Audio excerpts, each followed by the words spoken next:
రాష్ట్రాన్ని కుదిపేస్తున్న హృదయ విదారక ఘట్ట కాంట్రాక్టు విద్యుత్ ఉద్యోగి బండారు ప్రశాంత్ కేసులో కీలక పరిణామం.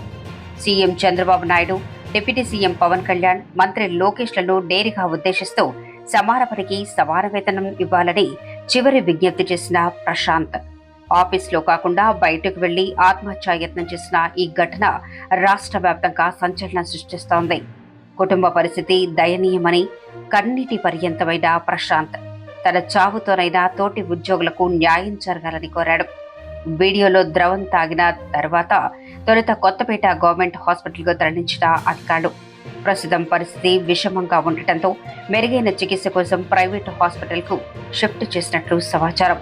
ఈ ఘటనతో కాంట్రాక్టు ఉద్యోగుల సమస్యలు మళ్లీ చర్చకు వస్తున్నాయి. అయ్యా చంద్రబాబు నాయుడు గారు, పవన్ కళ్యాణ్ గారు, లోకేష్ గారు, నేను పొద్దున్నే పనిచేసిన ఆఫీస్లోనే నేను చనిపోవాలండి. కానీ ఎందుకు చనిపోలేదంటే అక్కడ నా డ్యూటీ రిలీవర్కి ఇబ్బంది కలగకూడదు. డ్యూటీ తీసుకున్నప్పుడు అక్కడ ఏదైనా నా చావుతో ఏ గందరగోళం రాకూడదు, ఆఫీస్లో ఎవరు ఇబ్బంది పడకూడదు.